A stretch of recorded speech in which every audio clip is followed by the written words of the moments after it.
matin, je voudrais partager un message dont le titre, tout simplement, le titre c'est « En Jésus, il y a plus ».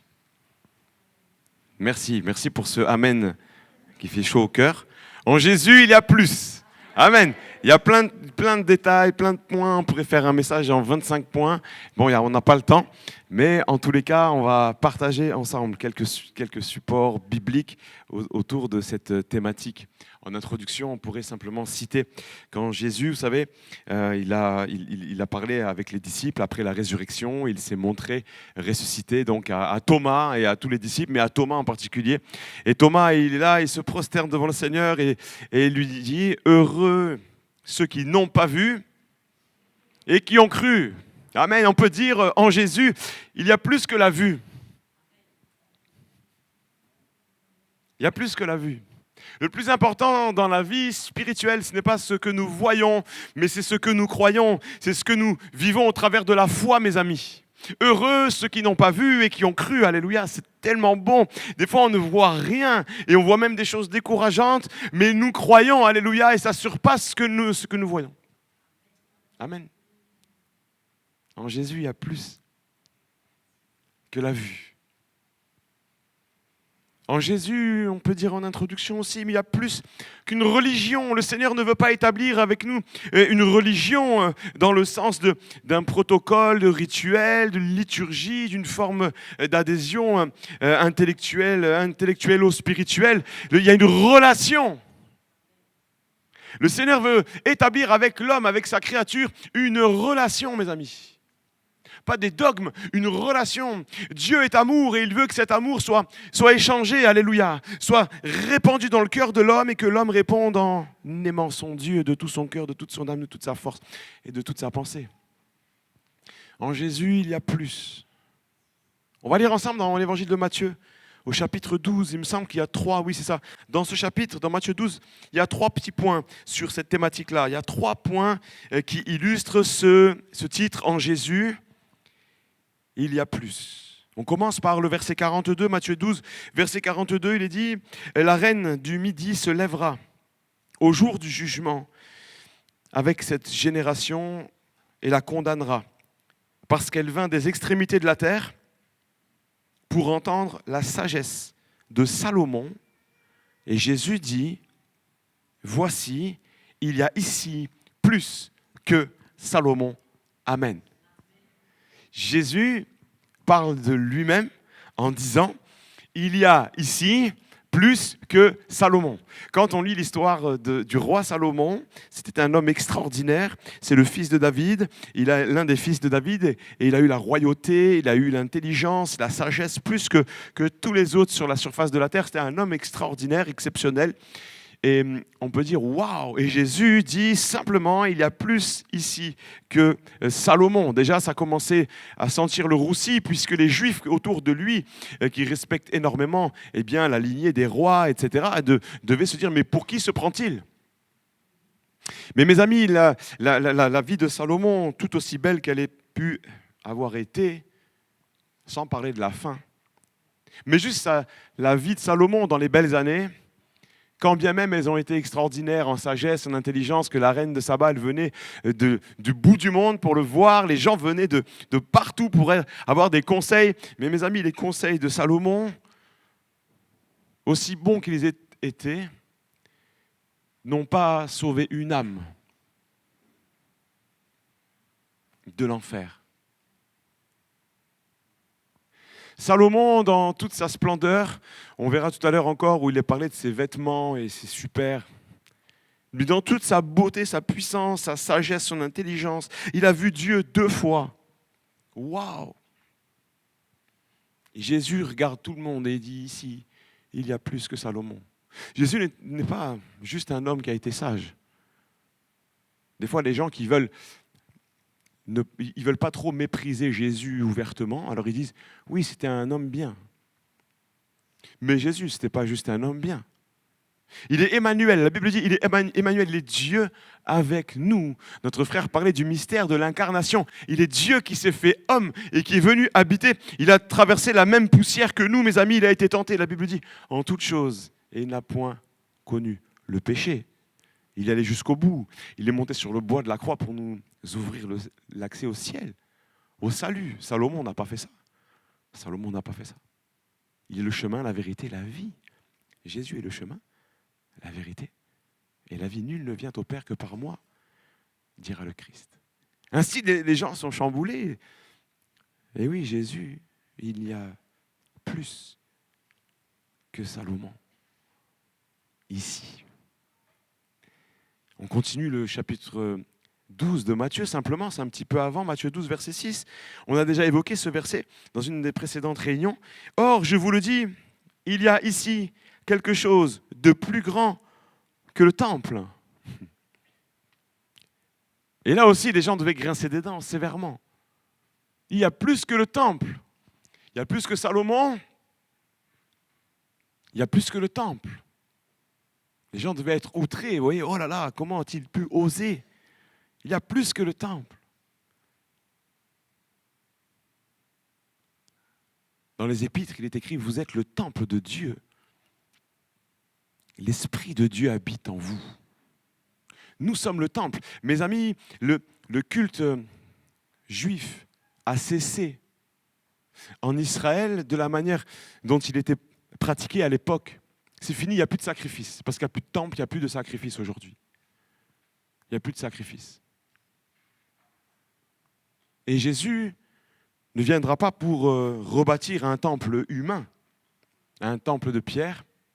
Et il dit que nous sommes les rachetés, ses enfants, nous sommes des pierres vivantes. Et nous sommes le temple de Dieu dans lequel habite son esprit. Il y a ici plus que le temple. Jésus dira, il y a ici plus que le temple. Ce qui faisait la gloire de Dieu, la gloire du temple, c'était la présence de Dieu dans le temple. Jésus est Dieu. Et il dit qu'il habite en nous. C'est sa présence en nous qui donne la valeur au temple, qui fait du temple le temple de Dieu, qui fait de cette habitation, de ce corps bien méprisable, le temple de Dieu. Il habite en nous. Nous sommes une petite portion. Et il y a ici plus que le temple. Amen. Allez, on continue dans l'évangile de Luc au chapitre 15. L'évangile de Luc au chapitre 15. Je vous sens un peu studieux ce matin, ça va? Bon, ben, tant mieux, vaut mieux ça. Tout à l'heure, on aurait dit la cour de récréation. Là, c'est vraiment le cours de maths à fond. Luc 15, verset 7, il est dit ceci. Ah, ce texte, il est trop beau. Je voudrais le lire avec vous, si vous permettez. Verset 4.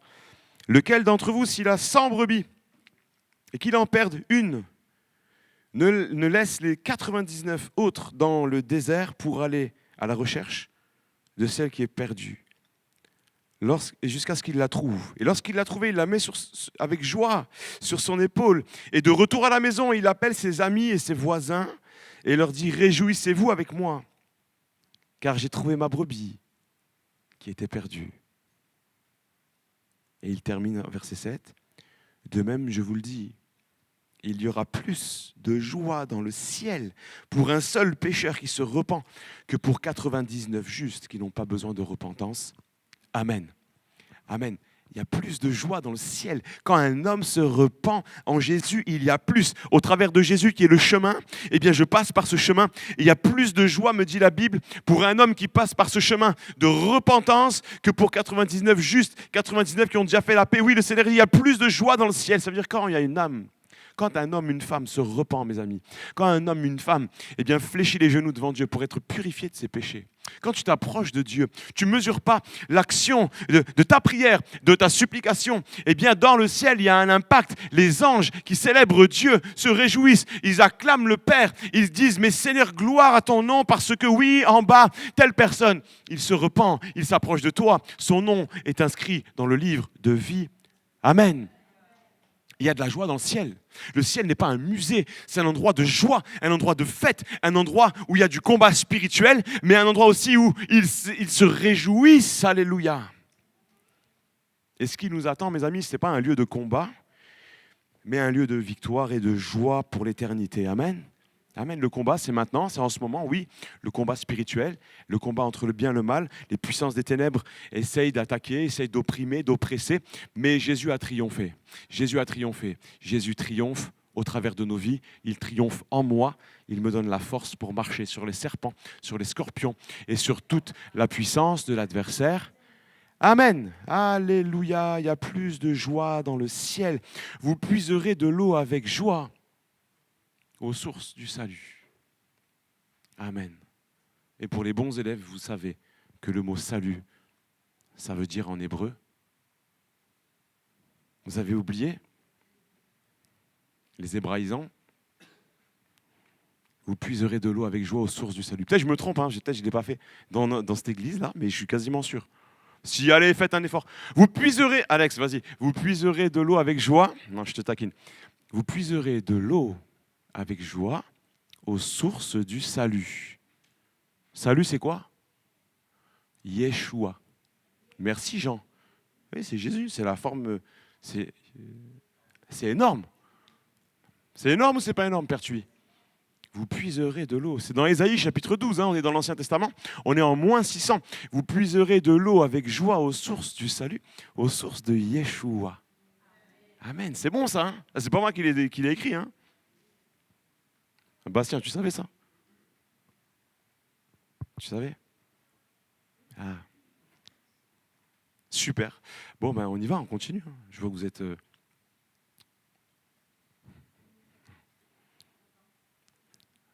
On attend. Ça va, Paulette? Bon, c'est bien.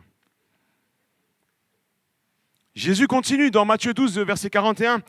Il dira ceci, je vous ai dit de garder Matthieu 12 sous le coude, et il est dit ceci au verset 41. Les hommes de Ninive se lèveront au jour du jugement avec cette génération et la condamneront parce qu'ils se repentirent à la prédication de Jonas. Et voici, il y a ici plus que Jonas. Jésus dit, il y a ici, au travers de moi-même que vous êtes en train de me voir, là on parle ensemble, et moi je suis plus que Jonas. Jésus dit, je suis plus que Jonas, il y a ici plus que Jonas. Jonas a prêché à Ninive. Les gens se sont repentis. D'ailleurs, Jonas était un peu fâché, mais vous connaissez l'histoire. Il est fâché un petit peu. Bref, il y a une ville qui est sauvée. Des hommes qui ne sont pas de la nation juive sont amenés au salut. Une préfiguration du corps de Christ, aujourd'hui qui n'a plus de frontières géographiques, ethniques, culturelles, ou d'âge, encore moins d'âge, ouais. Plus de frontières. Jésus dit, il y a ici plus que Jonas. Et Jonas était un messager. Jésus, il n'est pas juste le messager. Il est le chemin, la vérité, la vie. Il est la parole de Dieu faite chair. Et le salut est dans le monde entier proclamé depuis plus de 2000 ans. Le salut en Christ. Amen. Il y a ici plus que Jonas. Plus que Jonas. Plus qu'un prophète. Plus qu'un homme qui parlait bien et qui a amené les gens à Dieu. Il est Dieu. Alléluia. Et il sauve l'homme. En Jésus, il y a plus. En Jésus, il y a plus que Jonas.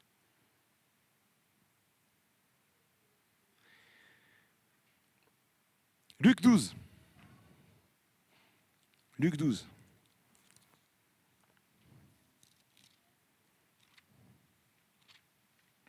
Au verset 23. Luc 12, 23. Il dira, la vie est plus que la nourriture, et le corps plus que le vêtement. Considérez les corbeaux, ils ne sèment ni ne moissonnent, ils n'ont ni cellier ni grenier, et Dieu les nourrit. Combien ne valez-vous pas plus que les oiseaux? Qui de vous, par ses inquiétudes, peut ajouter une coudée à la durée de sa vie? Si donc vous ne pouvez pas, même la moindre chose, pourquoi vous inquiétez-vous du reste? Considérez comment croissent les lys. Il ne travaille ni ne file. Cependant, je vous dis que Salomon même, dans toute sa gloire, n'a pas été vêtu comme l'un d'eux. Si Dieu revêt ainsi l'herbe qui est aujourd'hui dans les champs, pour que demain soit jetée au four, à combien plus forte raison vous vêtira-t-il, gens de peu de foi? Et vous, ne cherchez pas ce que vous mangerez ou ce que vous boirez, ne soyez pas inquiets, car toutes ces choses, ce sont les païens du monde qui les recherchent. Votre Père sait que vous en avez besoin.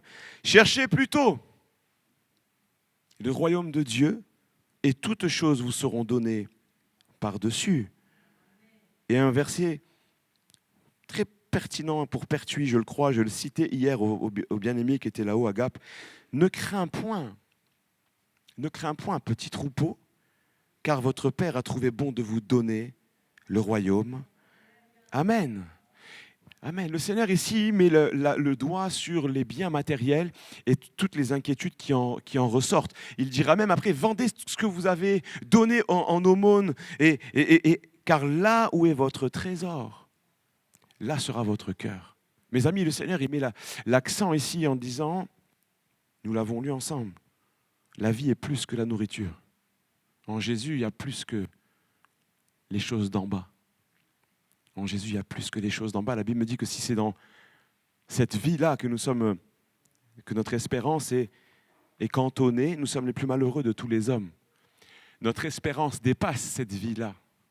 Notre espérance dépasse celle des biens matériels. Notre espérance, elle est dans le ciel. Là où est ton trésor, là aussi sera ton cœur. En bas, la teigne et la rouille dévorent, nous dit la Bible.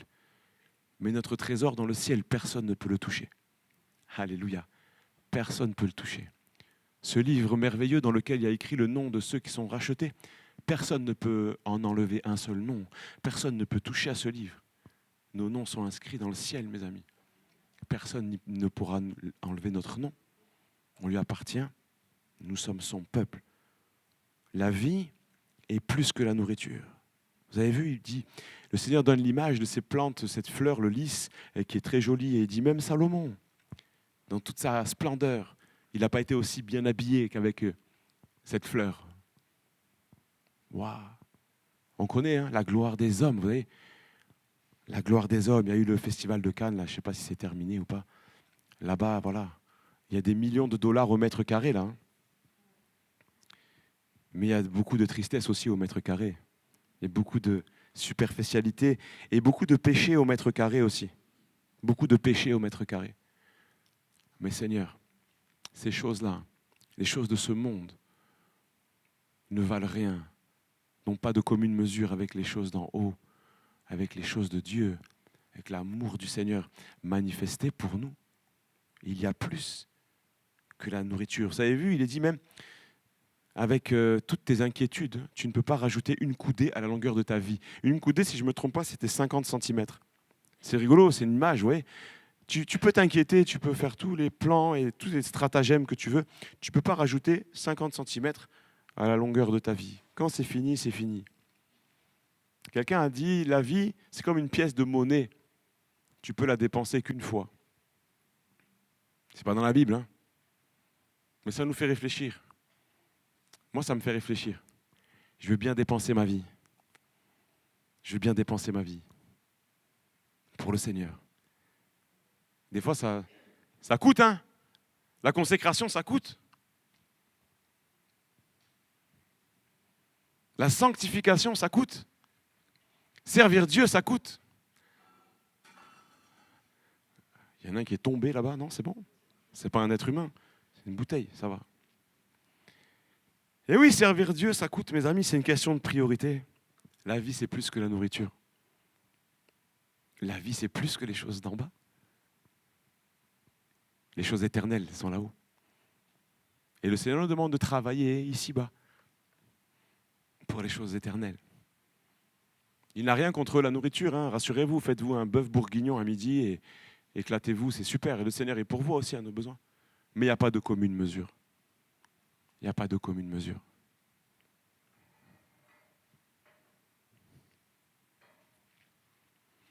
J'arrive au point central du message dans un instant. En Jésus, il y a plus que notre incrédulité. Jésus n'a pas attendu des personnes qui venaient là avec une foi puissante, surpuissante. Waouh!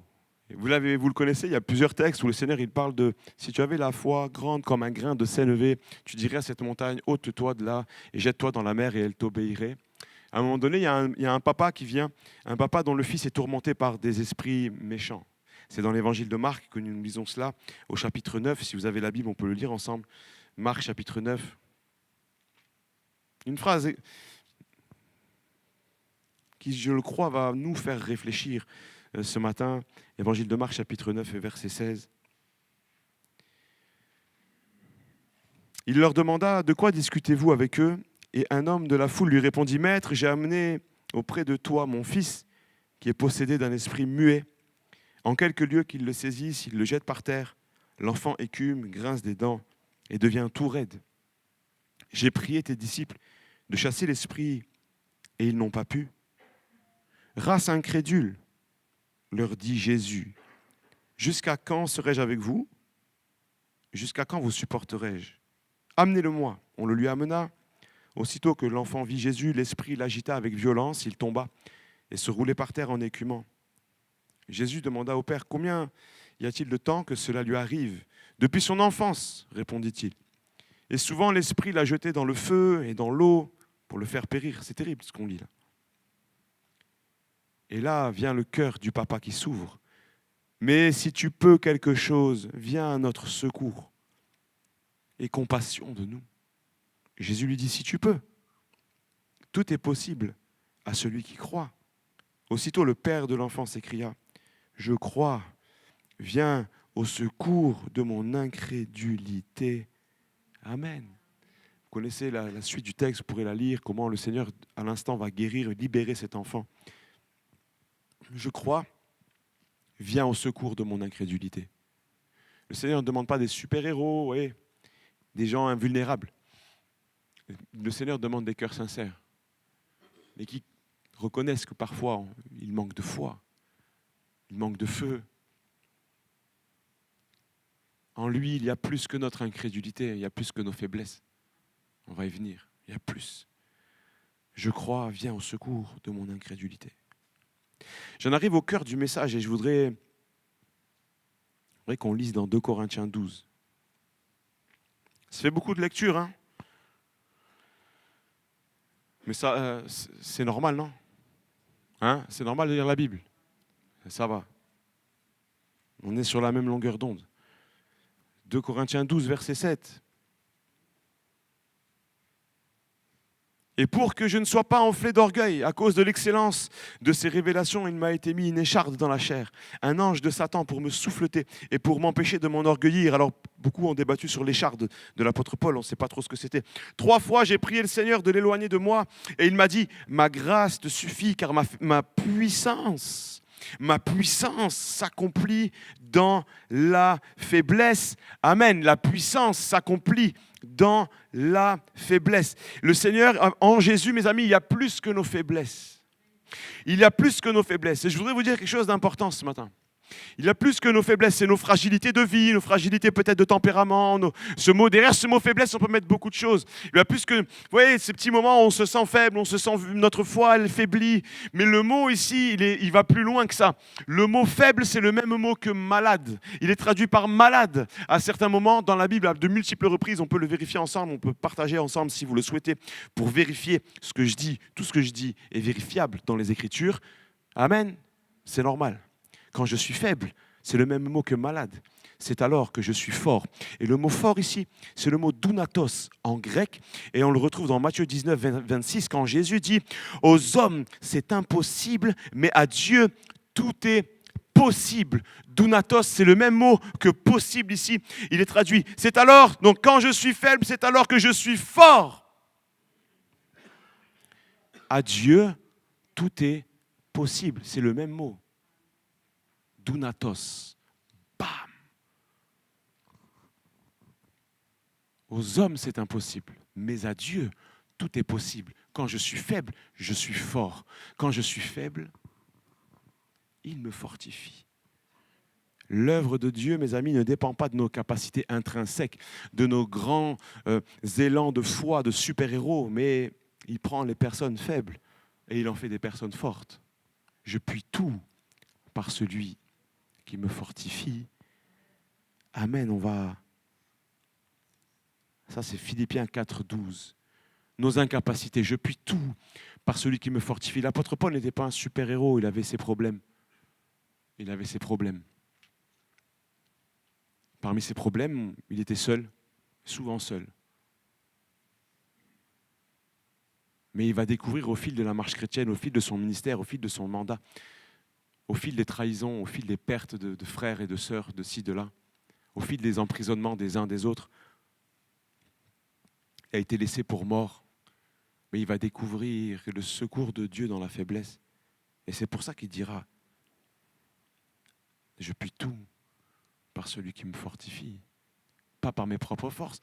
Il ne dit pas, je suis un super apôtre et gloire à Dieu, c'est moi le boss. Non, non, non. Dans ma faiblesse. Mon ami, dans ta faiblesse, laisse le Seigneur intervenir. Laisse le Seigneur te rendre fort. Laisse le Seigneur te rendre fort. Faire de toi une autre personne, peut-être plus résistante dans l'épreuve, dans le combat, dans les larmes. Laisse-le intervenir. Laisse-le intervenir.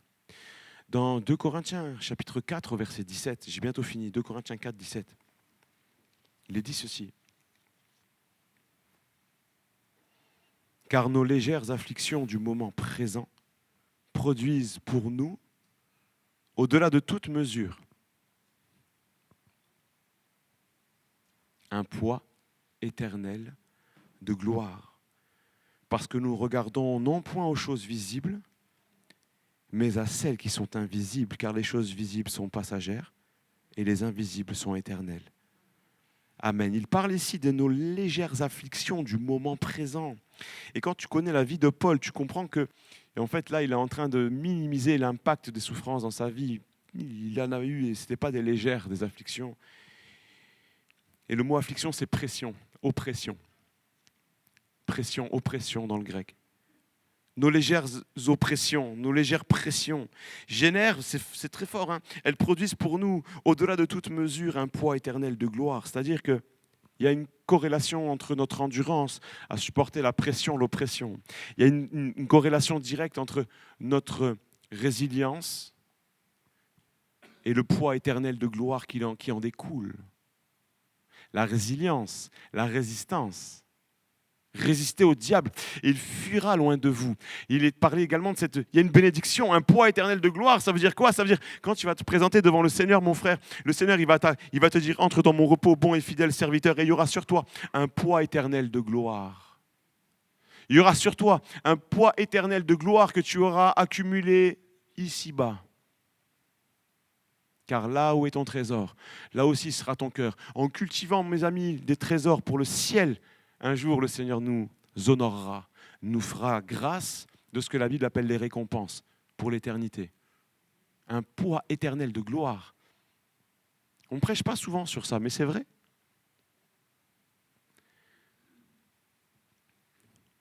Ça fait un lien direct entre ce qu'on vit. Des fois, on est dans la pression, l'oppression, l'affliction, la peine. N'oublions pas dans ces moments que le Seigneur il veille sur nous et qu'il prépare la suite. Il prépare la suite. Et c'est lui qui aura le dernier mot. Il veille sur nous. J'ai gravé ton nom dans mes mains, dit le Seigneur. Il veille sur nous dans nos moments de faiblesse, dans nos incapacités, dans nos souffrances. Un autre texte fait état de cela. Romains 8, verset 18. Les souffrances du temps présent ne sauraient être comparées à la gloire à venir. Les souffrances du temps présent ne sauraient être comparées à la gloire à venir. Ainsi, lorsque nous sommes dans les souffrances du temps présent, essayons de penser à la gloire à venir. Essayons de penser à ce Dieu merveilleux qui a subi lui aussi, notre Seigneur le Christ, a subi tant de souffrances. À Gethsémane et sur la croix. C'est de nos douleurs, dit Ésaïe 53. C'est de nos douleurs qu'il s'est chargé. En Jésus, il y a plus que nos douleurs. En Jésus, il y a plus que nos incapacités. Il y a plus que ce que nous ne pouvons pas faire. Il y a plus que nos limites. Et je dirais aussi qu'il y a plus que notre passé. En Jésus, ce poids éternel de gloire ne dépend pas du passé. Eh oui, ça c'est la justice de Dieu, mes amis. Et la justice de Dieu. Il ne regarde pas qui nous étions. Il ne regarde pas notre livret de famille, encore moins notre compte en banque. Il regarde à notre cœur. Et ce poids éternel de gloire, il nous le donne. Il nous le donne. Il pardonne. Il lave. S'il y a des gens qui sont dans des familles dans lesquelles il y a eu la malédiction, le Seigneur, il brise la malédiction et il donne un poids éternel de gloire. Nous sommes des rachetés, mes amis. Nous avons un nouvel héritage en Christ. Nous ne sommes plus sous la malédiction. Nous sommes en Christ et nous appelons la bénédiction de l'Éternel, celle qui n'est suivie d'aucun chagrin. Si le diable vient, qui veut nous cribler comme le froment, Jésus dit, j'ai prié pour toi afin que ta foi ne défaille point. Nous devons être solides, stables, fermes, enracinés. Beaucoup de familles pratiquent la sorcellerie. Beaucoup de familles font le pendule. Beaucoup de familles font appel à des guérisseurs. Elles ne soupçonnent pas que ce qu'elles font est terrible. Et quand un chrétien débarque, quand quelqu'un se tourne vers le Christ dans une famille comme celle-là, mes amis, moi je crois que le Seigneur est tout puissant et que nous ne devons avoir aucune crainte dans celui qui dira, mais moi, je m'occupe de toi. J'ai triomphé d'elle, toutes ces puissances. J'ai triomphé d'elle sur le bois de la croix. Quand Jésus a dit « tout est accompli », je triomphe par le triomphe de Christ, je triomphe de mon passé, je triomphe de mes maladies, de mes imperfections et aussi de l'héritage spirituel mauvais. Je suis une nouvelle créature. Pour lui, toutes choses sont nouvelles. Les choses anciennes sont terminées. Je revendique mon héritage de chrétien, mes amis. Revendiquons notre héritage de chrétien. En Jésus, il y a tellement plus. Et il y a tellement plus. Je termine avec une histoire que j'ai lue et qui m'a beaucoup interpellé. Je voudrais vous la partager. Ça va, vous êtes toujours là?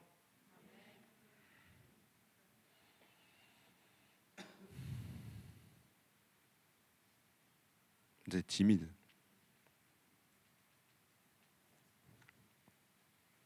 Au deuxième siècle de notre ère, Rabbi Akiba était l'un des grands docteurs de la synagogue juive. En l'an 135, le temple de Jérusalem avait été détruit par les Romains, qui, déjà sous Titus, avaient incendié toute la ville. Vous connaissez ça, hein, ceux qui sont allés à Rome, vous avez vu l'arc de Titus.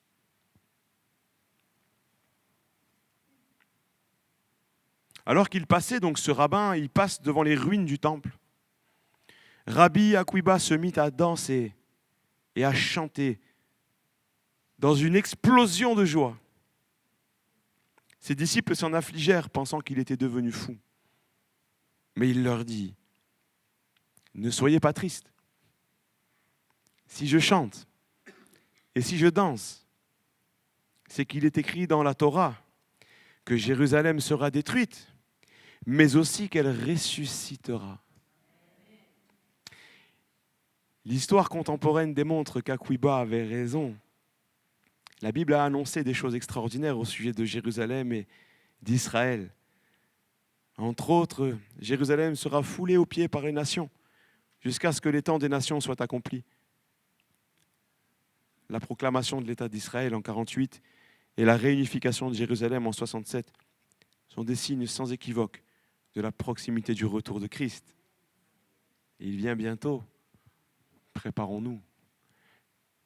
Ce rabbin-là, il passe devant les ruines. Il est saisi.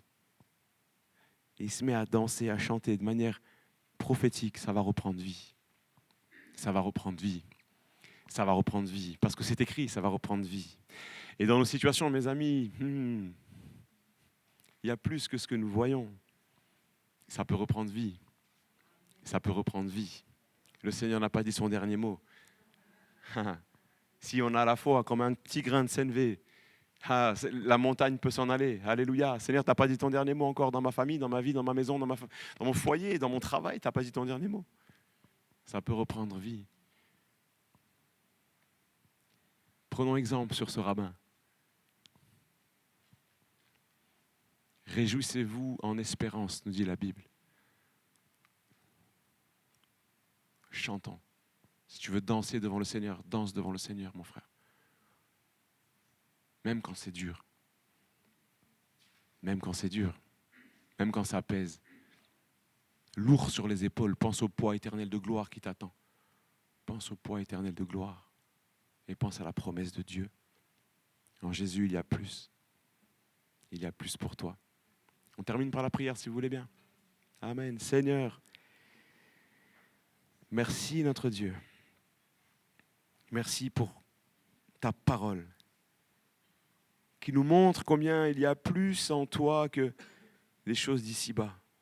Qu'il y a plus en toi que nos faiblesses. Qu'il y a plus en toi, Jésus, que notre incrédulité. Il y a plus que nos épreuves, nos douleurs, nos souffrances. Il y a le nom de Jésus qui est au-dessus de tout nom. Merci. Merci de prendre soin de chacun des bien-aimés qui est là ce matin. Et je prie qu'au travers de ces quelques pensées, ces quelques semences, tu puisses faire croître une bénédiction renouvelée pour l'Église, pour les familles et pour les individus, pour chacun en particulier ce matin. Merci pour l'exemple de ce rabbin. Seigneur, nous aussi, nous ne voulons pas oublier tes promesses de reconstruction. Merci notre Dieu. Amen.